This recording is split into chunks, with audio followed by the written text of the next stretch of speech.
Hey guys, this week we are doing a new deep dive on casino host, casino service expectations, and so much more, so stick around.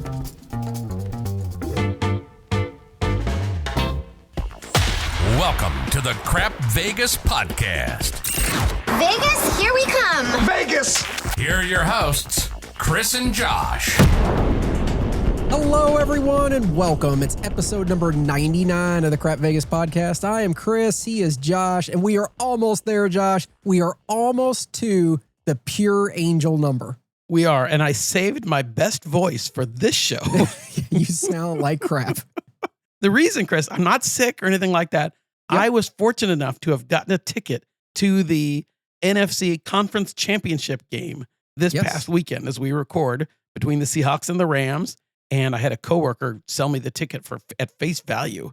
It was like a $310 ticket. I could have sold it on StubHub or whatever for $1,000. But anyway, Chris, I don't know if this isn't true, I don't think, in basketball. And it's definitely not true in baseball. The football thing with crowd noise, is a real thing. And the Seahawks make a big deal out of, how good our fans are and stuff. And they play the decibel level up on the screen, or they show it on the screen, and you're supposed to cheer on defense. And, the players are trying to hype you up, and we're told you're supposed to cheer when they go into the huddle. And it's a lot of work. Going to a game I felt like I was, seriously, where the fans are going nuts. We hit the record for this season for the Seahawks at 100. I think we hit 117 and 118. And I'm like, this is not relaxing.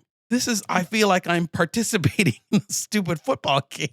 I'm usually a firm believer that when it comes to pro football, home crowd really doesn't matter too much. It usually doesn't. But it sounds like in your case, it does. Like college football, so much more so than pro.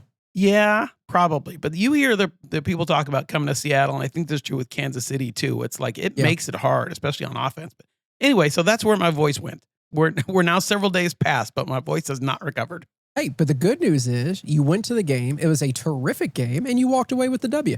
Yes, we're going to the Super Bowl. The Seahawks are going to the Super Bowl. And Chris, I think I mentioned to you, not on the main show, but probably one of our Patreon shows, not every time, the last 3 times that a new pope has been selected or elected, the Seahawks made the Super Bowl. And sure enough, 2025, here we are. Seahawks go to the Super Bowl. And we can talk about this later on, and 3 times, not counting the actual trip to the Super Bowl that I took in Vegas, but 3 times I have booked in advance a trip to Vegas for Super Bowl weekend. And those 3 times the Seahawks have made it. Wow. What are the odds, Josh? Pretty remarkable. Well, I'm very happy for you. I was glad to see them pull away with the win there. I thought they would win. Glad to see they did. But Josh, other than that, anything else? Nothing else for me. You've been hunkered down in the snow, right? Yeah. We had that big winter storm come through and left, somewhere between 8 and 12 inches kind of everywhere, a little ice on top. Everybody was closed for a couple days. School's out still. It's out tomorrow. I just saw.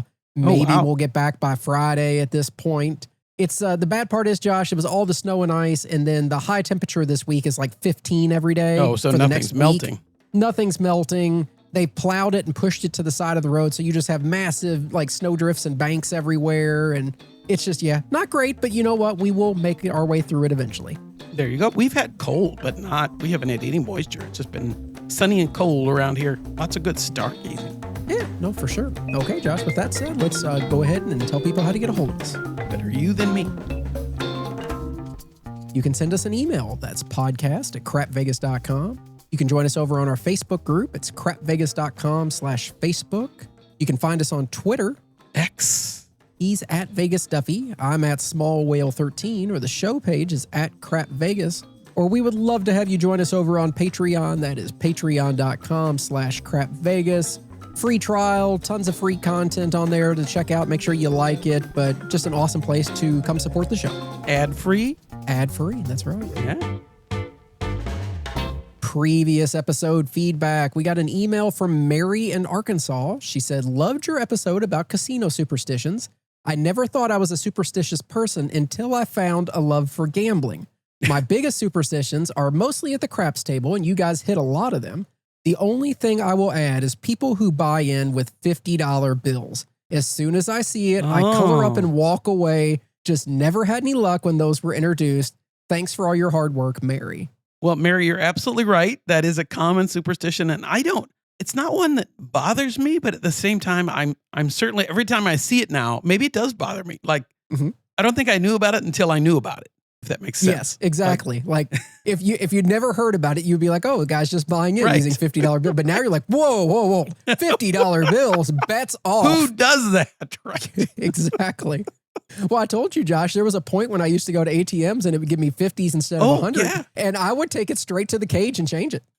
I don't want $50 bills in real life. I don't want $50 bills anywhere. Yes, I agree. Because they're too big. Like no store wants to take a $50 bill. It's usually 20 is the cap. Right. But I also don't want a bunch of $50 bills sitting around like at home.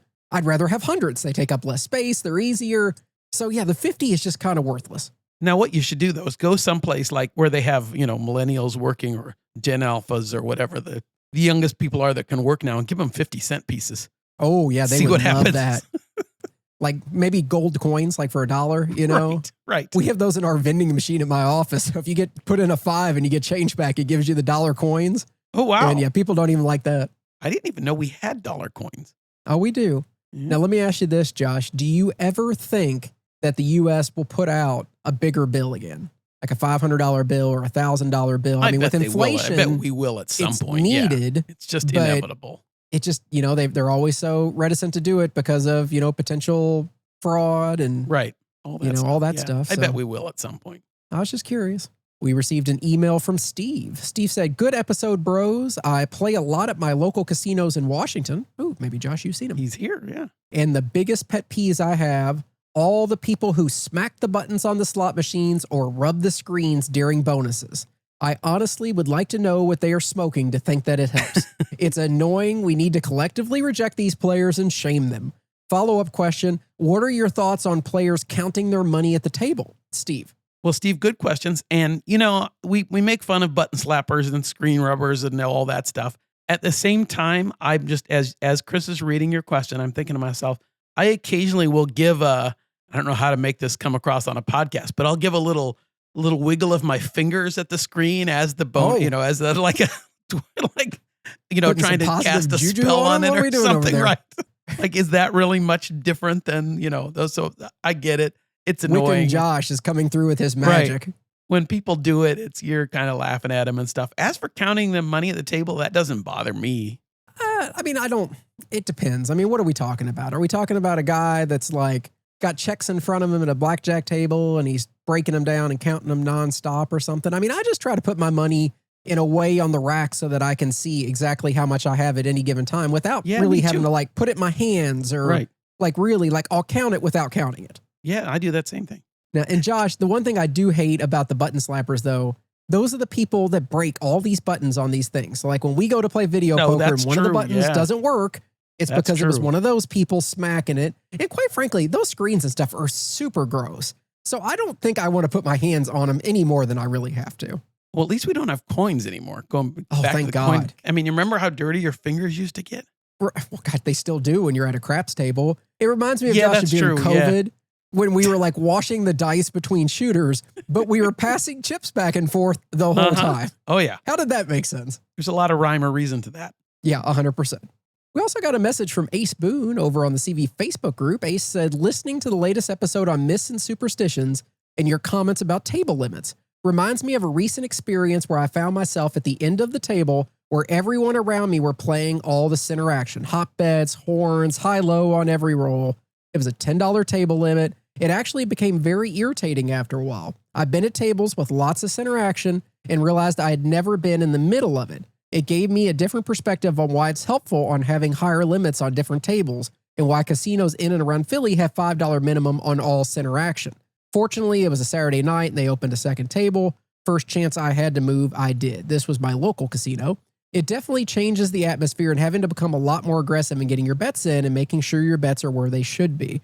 Great comment, Ace. And yes, I do love when local casinos have a $5 minimum on prop action. Because, Josh, there is nothing more annoying than at my local casino when I get there. Right. And there's people playing 1-2-1 on the all tall small. And they're like, give me all the hard ways for, $2 each and $3 on the hard 8. And yes. Then they're taking a high low every roll for $2. It slows things down so much. And then they finally hit like a 12 and they're like, oh, I won $14. I mean, come on, give me a break.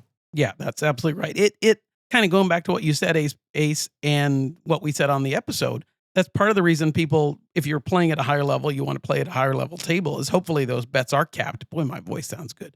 It does sound really good, though, Josh. And the best part is our final listener feedback of the week from Boring Jack, you need to read because I don't have it. So let us have it.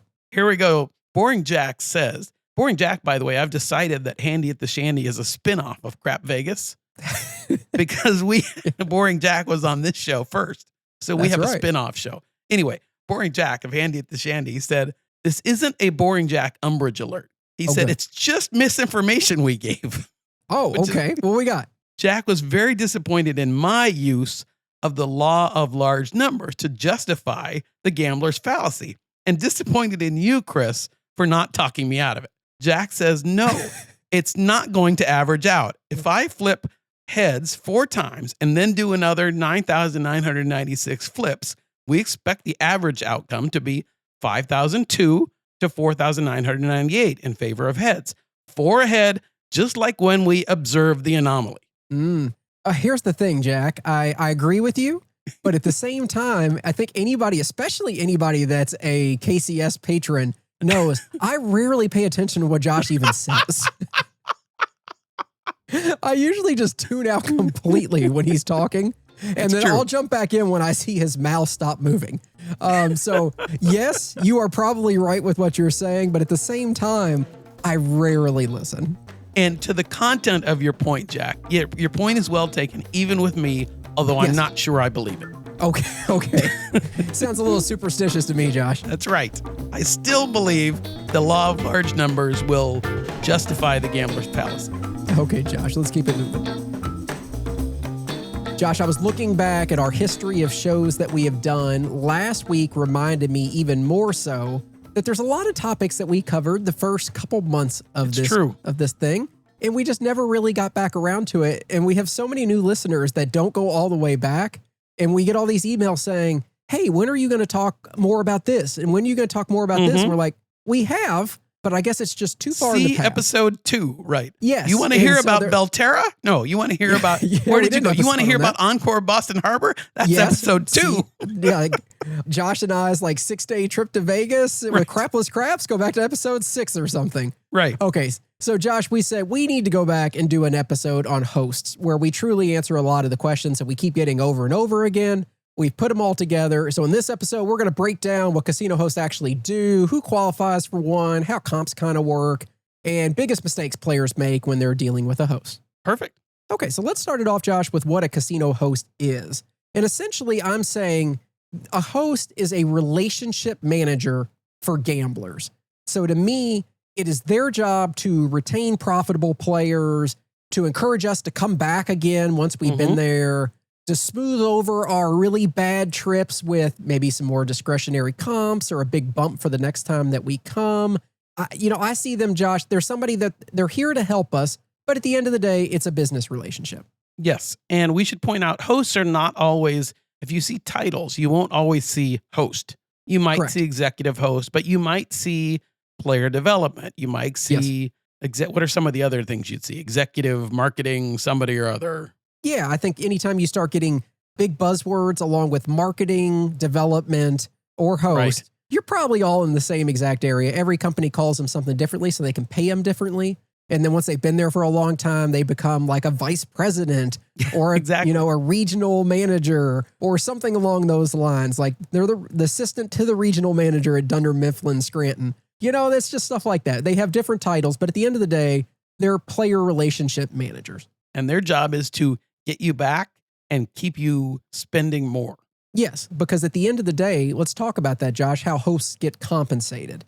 Most hosts, not all, because there are unique situations in different locations and different properties, but most hosts have a base salary, but a big portion of what they earn is based on the theoretical loss of the players that they manage in their portfolio. So they don't care, typically, how much you and I actually lost. They usually love us to win because it encourages us to come back more. But at the same time, they are usually paid based off a percentage of our theoretical loss when we're on these trips. And Chris, one thing, I don't know if you wanted to talk about it now, but I think it kind of factors into this. There are most of the hosts that we work with are affiliated with particular properties in Vegas or property groups in Vegas. There are also independent hosts that are compensated similarly, but they're different. So yeah, of course, most of the hosts that Josh and I deal with are on site at the property. They're employed by the property. They're compensated by that property. They work for them. That is their boss. But then there's also these independent hosts. I think everybody kind of gravitates towards Steve Sir as being a kind of a big independent host. And they don't actually work for the properties. It's just their job to bring their player database to properties that need them. So he may work with Circa, but he might also work with a couple of properties in Reno. And he may work with an off-strip property if somebody wants that, and Green Valley Ranch. And they just work with multiple properties, but they're not actually employed by them. But they're getting compensated effectively the same way based on the theo of the player, right? Sure. Yeah, they just won't have that base salary component. It would all be theoretical based. Okay, so let's talk about how casinos decide what you and I are worth as players. And as we indicated, it's all kind of based off a number called the theoretical loss. And all that really is taking your average bet multiplied by the amount of time that you played, multiplied by whatever the house edge is on that game. So let's take a blackjack table, for example. You're a blackjack player. You play for 2 hours. They say that, okay, at a blackjack table, you usually play 60 hands an hour, 90 hands an hour. They figure out a number based off the number of people at a table. It's usually very specific to the casino. They use a house edge number. Sometimes for blackjack, it's 2%. Sometimes it's 1%. Just depends on what the rules are at the table. And they always assume that you're not playing perfect strategy. And then they multiply it by your average bet, and they end up with this theoretical loss. So if you played 2 hours at a blackjack table, 2% house edge, 60 hands per hour, $25 average bet, that would give you a theo loss around $60 for those 2 hours. Makes total sense. What about craps? Yeah, that's a little bit tougher because they weigh different bets separately. They usually put in like your inside bets, your outside bets. You get no credit for your odds that you take. There's a lot of different things going on. So it really just comes down to, does the box like you and they'll give you a nice rating? Or does the box not like you and they'll give you a worse rating? But I'll say this, I think in general for craps, people get rated far worse than they probably think that they should. And I think the key point, yes, that's right. I think the key thing to take away is you want your theo to be as high as possible. Yes. Because that's how they're factoring your comps. That's how they're going to factor your comps for your trip. That's how they're going to factor your future offers. So anything you can do to, obviously within your budget and bankroll and all that stuff, but you want that theo to be as high as possible. Yes. And Josh, I think you brought up a good point. How does that theo number actually convert into like a comp number? In most properties, not all, and everybody has their own rates, but most properties will give you back about 20 to 30% of your theoretical loss back as a comp at the end of the day. So if you had a $60 theoretical loss from that blackjack session that we just talked about, they probably will give you about 15 of it back in actual comps at the end of the day. And when we talk about win sometimes and the lack of comps that some players get from win, part of the reason for that is win values its rooms so highly that your theo, the whatever you have in the percentage of comps that come from that is going towards what they value their rooms at in large part. So they're not giving as much, right? They're not giving as much free play or resort credit or things like that because their rooms are valued so high. Yeah, even if they're saying the casino rate is $500 or $600 a night, you got to play a decent amount just to eat that up. Right. One thing I do think is worth pointing out, though, Josh, there's one thing that hosts hate more than anything. It's short sessions. They do not care if you lost $50,000 in a 20-minute session or won $50,000 in a 20-minute session. All the host cares is that you're getting long sessions in. They want to see you play for an hour or two at a table. We'll talk about what the expectations are a little bit later, but no host wants to see a player playing 10 minutes at one table, 15 minutes at another table. Even if it adds up to a reasonable amount of time, they want to see you sit down, have a nice long session, a couple hours at a time, and really get your play in. Yes, which is why I've stopped playing so high on craps now and have taken it down so I can have longer sessions and have that bankroll last longer because I think that's what they want to see. It's also more enjoyable for me than losing it all in 10 minutes. Yeah, absolutely. Now let's talk about what hosts can and can't do, Josh. In your eyes, what are a few things that a good host can do? Well, hosts obviously can book your corporate offer, but anybody can book your corporate offer. You can do your corporate offer online, but that's baseline. What a host should do, can do, is give you more than your corporate offer. That can be a better room. That can be a little extra food and beverage credit. Hosts can book shows for you. Hosts can get your reservations when a restaurant's sold out. That happened to me with Carbone when I was there recently. Couldn't get a reservation online. My host said, call the restaurant itself. They couldn't do it. He said, if that doesn't work, let me know and I'll reach out to the restaurant manager, that kind of thing. So hosts can do things like that. Hosts can go above and beyond for, if you have a family member coming and you want to get a room for that person. A host has discretion there that your average reservation agent or the computer wouldn't be able to do. What are some other things, Chris? Yeah, I think you hit most of the good stuff, Josh. They can remove resort fees and food and beverage and back-end comps and all that stuff. But let's talk about what hosts can't do, because I think that's important too, because a lot of people have expectations that hosts just have a magic wand and they can fix everything they need to. And sometimes that is the case. Depending on the player, they will be able to go well beyond what you even expect. But certain things that I think of in the back of my mind that some people have asked about before, things like table limits. Usually a host isn't going to slide in and tell the casino floor, hey, this $100 table needs to be $50 for this guy. Right. They're not going to do that. They may go up if you want them to do that. They could do that. But lowering table limits, they're not going to do that. They're not going to change the house edge on a game. Typically, unless we're talking about a very high-end player that may be able to get like his own custom blackjack rules that he's negotiated in advance.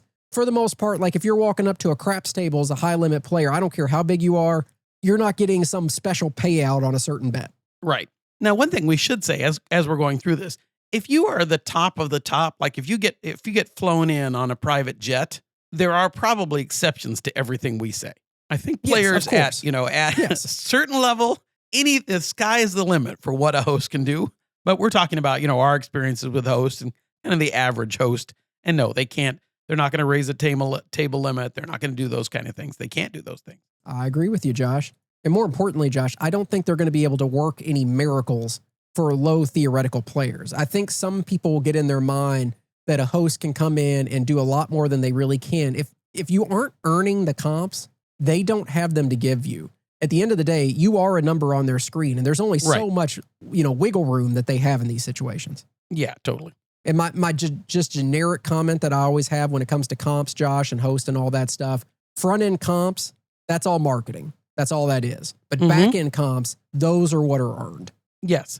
And quite often, my hosts have said they can't do any more the hosts usually have flexibility with rooms, but as far as giving you extra free play or things like that, that's pretty hard, I think, for a host to do up front. Yeah. Now, if you go crazy while you're there and you want to check in halfway through your trip and say, hey, I think you guys should be able to do more at this point, they may look and say, yeah, absolutely. I'm going to load an extra $500 on your account.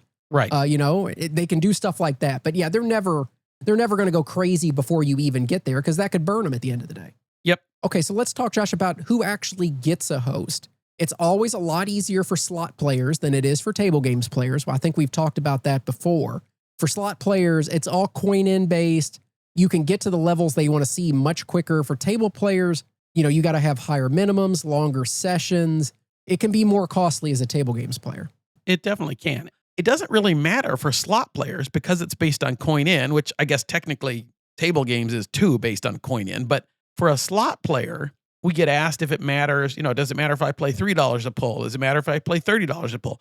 In the end, it doesn't. What matters in slot machines is time. And technically, again, that's true at the table. But for a slot player, you can play, and I'm just going to make up the numbers, but you could play $3 a pull for 12 hours and get the same amount of coin in of somebody that played $30 a pull for 4 hours. So the math doesn't work out perfectly there, but I agree with you. The idea being that I got the idea that you're trying to get across. Get there. Now, I've been told by our host, particularly at Venetian, that there is a component where they also look at time, to your point that you made earlier, where if you played that same coin in over an hour versus 10 hours, they would rather see the 10 hours. Well, yeah, I think I can understand why. I mean, casinos want us stuck at tables, stuck at machines. They don't love the guy that runs through and just puts, even if it is $10,000 through a slot machine for 20 minutes, and then he goes on with the rest of his day. Right. That guy's not going to be nearly as valuable long-term as the people that sit at that slot machine for 4 or 5 hours playing through $10,000. Yes. Anyway, I think the heart of it is the longer you play at the number you're comfortable with, the more likely you are to get a host. Yeah, and people always ask, what is a rough ballpark to get a host? Well, it completely depends on the property. Yeah. There's a huge difference between a host at Wynn and a host at Excalibur. I mean, it's not in the same ballpark. But in general, to start talking to hosts at different places, I would say on the slot side, let's get $5,000 to $10,000 coin in per day. And then on the table game side, let's get $100 action at least 4 hours a day at a table. So black chip action for 4 hours. That should get you on the radar at a lot of places. $100 times 4 hours is not going to get you anything at Wynn. Right. But if you're at Excalibur or an off-strip property or something, that would be a lot for them. Yeah, I think, I remember, and I don't know how accurate this is now, but our Wynn host at one point told me they want to see, I think it was like $250 or so average bet at a craps table. So, for Wynn, that you're talking a $300 average bet at a craps table to get, on the radar of a host, I think. Now, how about interacting with hosts the right way, Josh? And what I'm saying is like things like being proactive. It's always better to let the host know what you're going to be playing, what you're going to be doing, just giving them a straightforward answer, not fluff. Don't tell them you're going to play $500 a hand, for 5 hours a day. If you're going to play 100, that's going to create a big issue. But if you're straightforward with who you are as a gambler and you can tell them in advance, then they can work at the beginning to get you set up the way you should be. But I will say it's always easier to ask after you're done or most of the way through your trip than it is to ask before, as you kind of hinted at a little bit earlier. Yeah. To the point that you kind of started off with, Chris, I think you're right. Like I always set expectations with my host about whatever it is. If I'm starting a relationship with a host, this is my usual play, or this isn't my usual play, or things like that. If I am going to play a trip where I'm going to low play or no play, I want to let my host know that too, that this is going to be a light gambling trip or a no gambling trip, or I'm there with my wife and we're not going to gamble at all, or whatever the situation is. Because that's the thing that kind of we want to get through on this whole thing is your relationship with the host, for good or bad, becomes a more personal relationship than just booking your room online through your corporate offer. And some people are more comfortable, quote unquote, burning their host than others. I'm not comfortable doing that. But either way, it is a person on the other side that's different than you're interacting with the computer. And so I always think that because of that, I want to be more straightforward in whatever it is I've got going on. Oh, yeah. If this is a Caesars marketing offer that I'm taking advantage of, I would have no problem giving them zero play if for some reason I was in town and couldn't play. Right. If it's a host that I went through to get the same sort of thing, then I would feel more obligated to give them some play while I'm there. And even if this were going to be my last trip to the property, so I was going to effectively burn whoever it was, I wouldn't want to do that to a host. Me personally, I wouldn't feel comfortable doing that.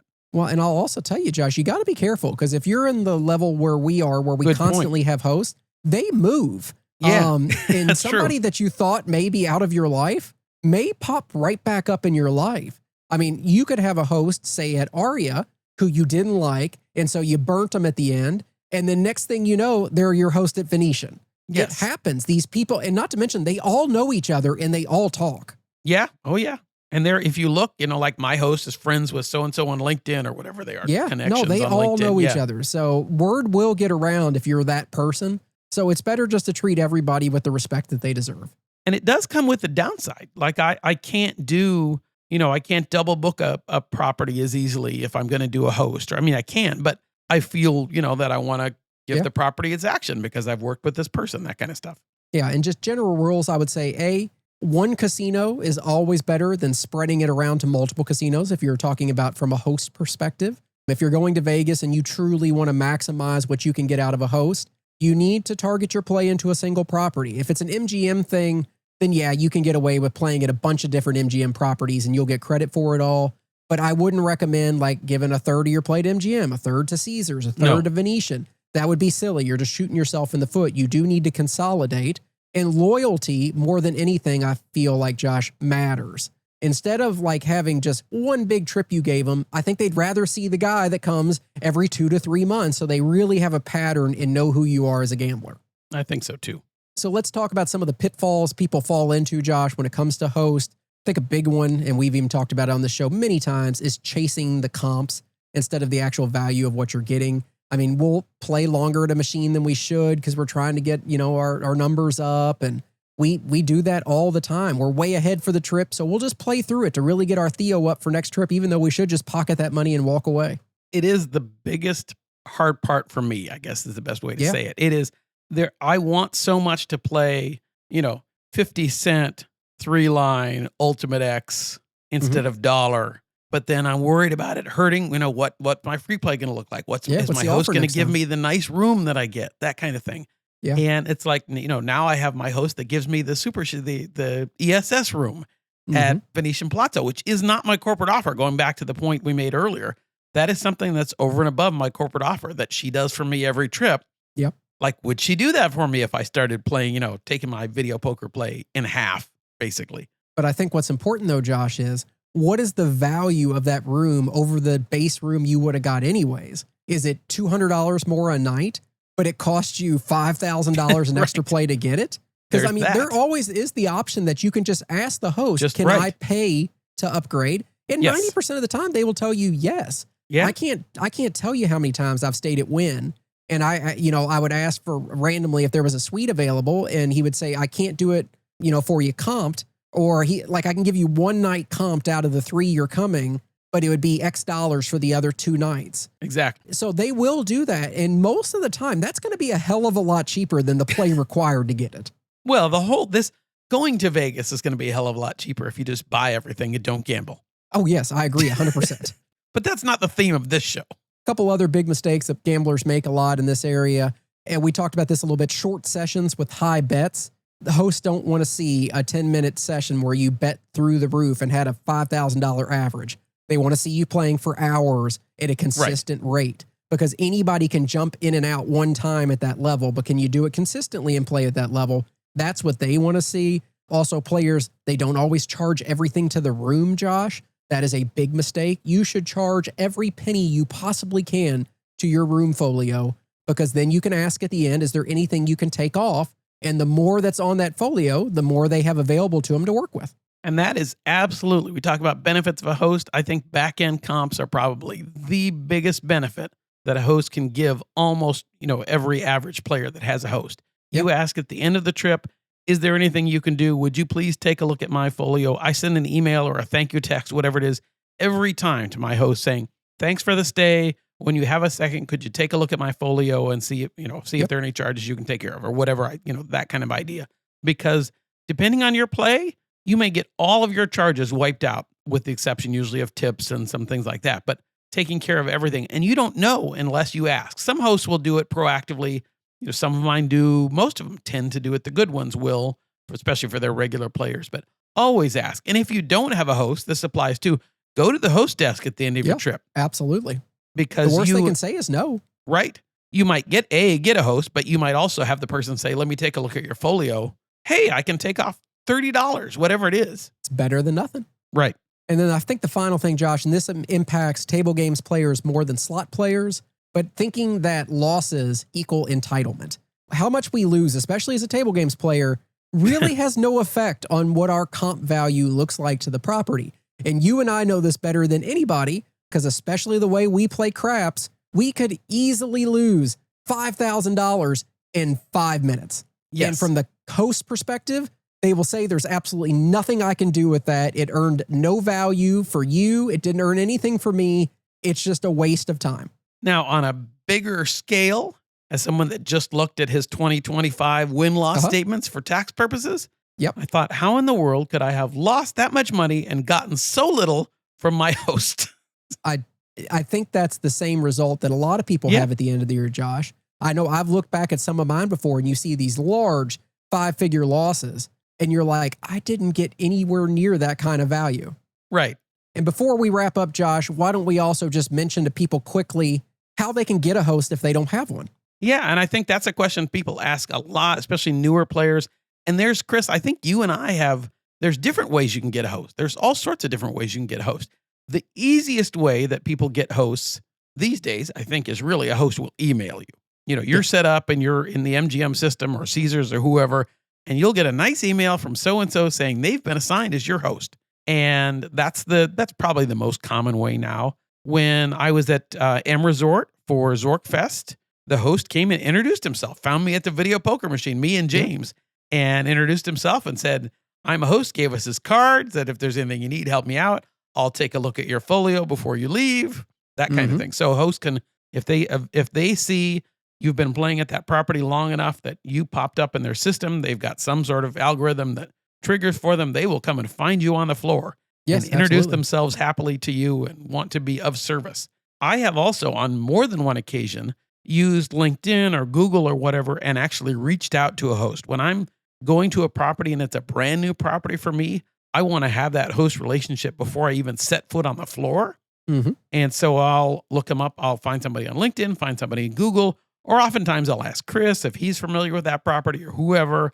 And so there's a lot of different ways you can get hosts. Yeah, I agree. And if nothing else, like Josh said earlier, just swing by the hostess before you leave, and maybe that will set you up for your next visit out. Yes. And one thing, Chris, just kind of in closing, not all hosts are created equal. No, God, no. And both in what they are willing and able to do for you and their personalities. And sometimes personalities just don't mesh. And the one problem is it's very difficult to switch hosts. Not impossible, but difficult to switch hosts. So really, it's probably the hardest thing you can possibly do at a casino. Yeah, it just is. Sometimes I've had a couple switch because I think just I haven't gone to that property forever and they've reassigned you or whatever. But the big thing is that just knowing that hosts are different and learn their schedules, learn how they like to be communicated with, whether it's text, whether it's email.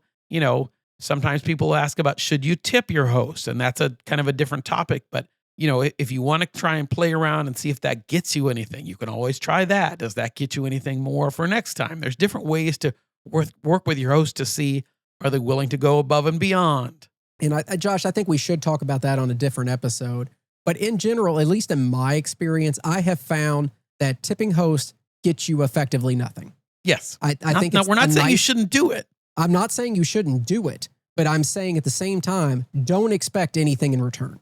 Yes. Because you're not, typically, it's not going to get you a nicer room. It's not going to get you more free play. Maybe it will help you snag a ticket or a dinner reservation or something that you didn't have before. And honestly, what always happens with me, Josh, is when I go to a new property and I have a new host that I like, I always tip them the first couple trips. And then I always eventually stop tipping because I realize, why am I even doing it from that perspective unless I really felt like they did something special for me that I needed to thank them for. But at the end of the day, I think it comes back to my biggest takeaway. These people are not your friends. We like to think that we have a good relationship with a lot of them. I mean, Josh and I have some pretty good hosts that we really like. And, you know, the person will give us a hug every time they see us. And they know about our family and they'll Facebook friend you and stuff. But they're just a relationship manager. They are not our friends. And if you stop coming, they will forget about you just as quickly as they met you. Right. I think that's different from some of our dealer friends. That is are actually different. Right. They're not generating their paycheck based on our play. We are friends with them inside and outside of the casino. And we may even have one on the show soon. Oh, we'll find out on episode 100. Okay, Josh, after the break, we'll spin the wheel, answer some listener questions and more. So stick around. Listener questions. We got an email from Seamus with a couple questions, Josh. He said, Chris and Josh, couple questions for 2026. Question 1, do you think the increase in W2G threshold will cause service levels to improve or decline this year? I think that the change will cause service levels to improve after a period of adjustment.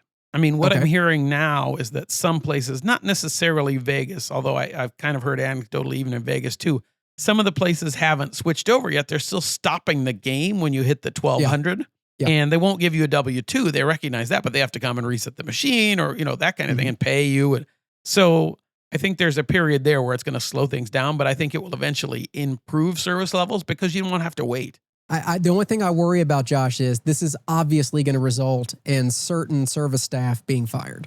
They're not going to keep the same level of employees, which means the employees that they do have are going to be spread more thin. So it does make me a little concerned from that perspective. That's a good point. I would say they better give you some very good service when you come because they're not going to see you as much. They don't have as many opportunities to get that money off of you. That's true. They'll probably be on that. There'll probably be an adjustment period too to see what level is appropriate for the amount of service that's needed now. Question 2, what casino are you most excited to visit in 2026? It can be a place you've already been or a place that you're considering going for the first time.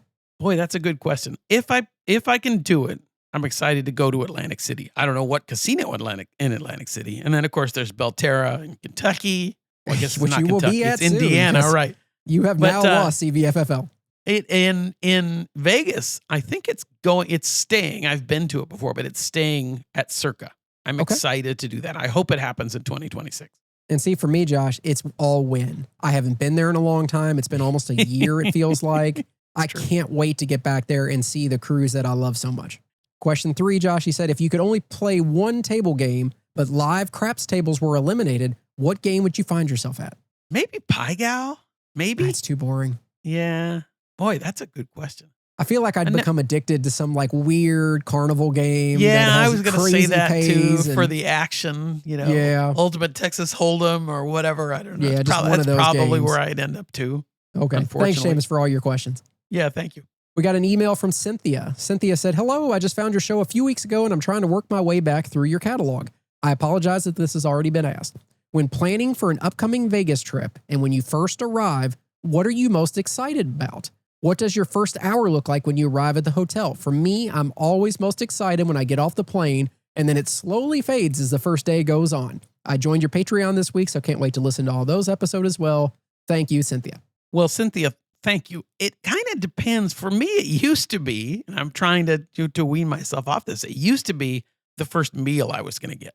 That was the thing I looked forward to most. I would think about, okay, if I'm landing at 6, we checked into my room at 7, I'll order room service. That's how I'm going to spend the evening. Now it's more of when am I going to start gambling? If I'm getting in late, am I going to gamble? If not, I'm going to look forward to getting up in the first thing in the morning and start then. But I look forward to kind of just the planning of it all. I kind of think about the beginning of my trip and what's it going to look like? How long is it going to take me to get the room? What time am I going to get in the room and get my luggage dropped off? And then what's next? Thinking about those things. I kind of shifted my schedule with you, Josh, because I used to arrive pretty late on Fridays because I'd leave after work and then get to Vegas at like 8 or 9 o'clock at night. Right. As opposed to nowadays when I try to get out there at like 11 or 1 to meet you out there earlier since you're coming from the West Coast. I used to always come in late and do just pretty much what you just said. I would order my first room service meal from Wynn. It would always be the steak nachos and some ice cream or something. And I'd really look forward to having that meal. I'd put some Netflix on and then, go to bed for the night so I could get up the next morning at 5 o'clock or whatever it may be and get down to the casino floor. That's what I was always most excited about. And I can't wait to do that again soon. Yeah, good question. Thanks, Cynthia. And thanks for joining us on Patreon. Talking about Patreon, Josh, that's patreon.com/crapvegas. Big thank you to those that have joined over the past couple weeks. That's Cynthia B that we just mentioned with a KCS membership. Thank you, Cynthia. And Mark R with a KCS membership. Thank you, Mark R. And what do we have new over there, Josh? Well, Chris and I did one of our CVTV episodes. We looked at, this is where we watch an episode of a TV show or a movie and talk about it kind of in real time. And we watched Weird and Wacky, Wonderful Vegas, Something or Other Vegas, Secrets Revealed. And that was a lot of fun. There was, as I remember, there was a Liberace impersonator that was a little out there. Oh, yeah. No, there was a lot of weird Vegas in that show. Anyway, we had fun. We always try and do things a little different over on the Patreon side. We have our weekly Fading Crap Vegas show during the football season. We do our earnings call episodes. And of course, you get these shows, as I mentioned earlier, ad-free. If you're at the KCS level, you get to watch the unedited video, hopefully video feed of this year's show. May or may not get video this week. We'll see. We'll find out. Upcoming trips, Josh. You're going to be out there at least 4 or 5 of the next 6 weeks, right? Yep. I'll be out there for the big game, staying at Venetian Palazzo, and potentially a night at Cosmo. Ooh, nice. We shall see. And then I'll be out there for the big basketball games towards the end of March. Ooh. Also between those two properties, I believe. And I'm still trying to figure out a day to get out there to win. Haven't said it yet, but I'll let everybody know as soon as it gets out there, just in case. Yeah, you're due. For a win? You're due. It's the law of large numbers or the gambler's fallacy. I'm due for a win trip. Right. Yes, exactly. Friendly reminder, subscribe and leave a review on your favorite podcasting app and to visit our merch store. It's crapvegas.com/shop. Josh, we've made it to the very end, which means it must be time to spin the big wheel. Are you ready? Let's do it. It's time to spin the Crap Vegas big wheel. Are you ready? Josh, spin the wheel. Oh, Chris, you know how oftentimes we like to talk about conventions, right? Oh yeah, I'm an expert at figuring out conventions based off acronyms. Well, this isn't a make you guess one. Okay, So good. I'm looking at conventions coming up. There's one coming up February 10th through 26th at Planet Hollywood. Mhm. It's the 2026 Wildlife Expo. Ooh, interesting. Okay, but I click on the link Uh-huh. and it takes me to the 2026 Wildlife Expo, Chris, is put on by the National Pest Management Association. Oh, interesting. Anyway, it says, experience the phenomenal program designed to offer professionals in wildlife management or those interested in providing this valuable add-on service with a comprehensive blend of technical and business-related training. Ooh, that So sounds there you go. so exciting, John. It was not nearly as exciting as I thought the Wildlife Expo would be. No, I thought they were going to have like zebras and giraffes and sloths like running around the convention hall. And you're telling me they're going to tell us how to get dead raccoons off the road. Right. How exciting. So, Chris, another convention that I got excited about, and it turns out not to be what you'd think, is the 2026 DICE Summit. Ooh, the DICE Summit. Yes. This sounds good so far, Well, that's what But I the- thought. I'm like, there's a DICE Summit? but I guess you're going to tell me that DICE is an acronym for something. Yeah, it's at ARIA. So, I mean, this is big time. DICE stands for Design, Innovate, Communicate, Entertain. Oh, wow. And it's a big deal video game industry conference and networking event happening, as I said, at ARIA. It's, all that. But anyway, I got excited by DICE Summit and it turned out not to be. Josh, talking about these conferences and trade shows, I was kind of upset that my new business I started, our trade show is going to be in Texas. It's a not couple in weeks Vegas? from now. And I was really upset because I really was going to go and I decided not to now because who wants to go to Texas? But Sorry, it was down Texas, in Texas. Texas Yes. listeners. But when I saw that, I was like, why can't it be in Vegas? Then I would have a legitimate reason to go out there. And, I could actually justify being there. It would make sense. I could be productive while I'm there. But of course, no, they have it It in could Texas. randomly come up on the wheel. It could. I could tell you all about it. Right. All right, let's give Okay. the wheel one more spin, Chris. One more spin.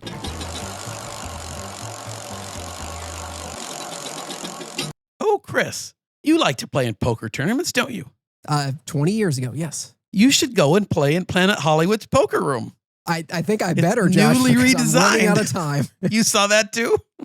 I did, yeah. Unfortunately, the Planet Hollywood Poker Room is going to be closing very shortly. The right new after Planet they just Hollywood poker room, reopened it. right? Yeah. Oh, well. Do you What think poker in general, Josh, is just dying off nowadays? Well, I don't know. You hear that. It seems like every, after the Black Friday event, when online poker got shut down, all that stuff, you heard it. And I think it just kind of has phases of life, it seems like. I mean, I think the big poker rooms are still thriving. Venetian Palazzo redid theirs. It's on the second floor now, which I think is goofy, but it's a nice space. And Yeah. I don't know. I don't know if it's dying. I think there'll always be people that want to go and play poker. I mean, it really is one of the only forms of gambling where it's, to some extent skill based. Yeah, I mean, I agree with you. But I think the problem is nowadays for the casinos to justify having these tables, the rake is so high that it just turns off the few players they have left. So like nobody wants to play this 1-2 game where the rake is through the roof and they literally can't make money. I mean, it just, it doesn't work. So the only way these places can do well is at the nicer properties where they're having much higher limit games. That's true. Yeah, that's true. So, There's talk about when I go for the Super Bowl that James and I might play in a poker tournament. So we'll see. oh, well, you'll have to Yeah. let me know how that goes. I Anything will. else this week, Josh? No, I think that's it. We can give my vocal cords a little bit of a rest. I I'd think hope they that need they it. would have been recovered by now, but they're obviously not. That's Or I'm okay. going through puberty, whichever. But that's okay, Josh, because I think everybody needs to keep in mind. Next episode, we are coming up on episode 100, which is absolutely amazing that we have made it this far. We have some really fun stuff planned, maybe some new music that you might not have heard before that I think you're really going to like. But more importantly, Josh, we're going to have a guest, and I think we can now officially announce it that Dealer Rick from Wynn is going to be joining us for our 100th episode. Yes, in fact, he texted me like 2 minutes before we recorded and said he was going to join us. So that'll be a lot of fun coming up on episode 100. Hopefully it all comes together. Yeah, I hope so. We're gonna ask all of our listeners for any questions they might want us to propose to Rick. We have some in mind that we definitely want to ask about, but be on the lookout for that. But until that time, guys, we appreciate you listening, and we'll talk to you soon. Thanks, everybody. Bye-bye. Vegas, here we come. Thanks for listening to the Crap Vegas podcast. Have you ever been to Vegas? Check out all our recent news and our Vegas trip calendar by visiting crapvegas.com. See you in Vegas. Play the decimal level up, or decibel level up at the, for all the time. I said decimal. It's not decimal. Decimal. Yeah, it's like it. Similar. With a B. I like it. Thanks, Seamus. You had another question. You don't want to answer it? Oh, never mind. Speaking of, there's a woman on TikTok with this cat. That the cat has disabilities. And it's polydactyl. Is that what you say when a cat has 6 I think so. paws or whatever? 6, yeah. 6 paws. Boy, that's a lot. Not 6 paws. 6 fingers, 6 pads. Okay, whatever. that sounds better. And it has kind of 2 fangs and things, and it doesn't blink and doesn't move. And the woman is holding up the cat. Everybody in the internet thinks you're taxidermy. That's sad. Perfect. Perfect.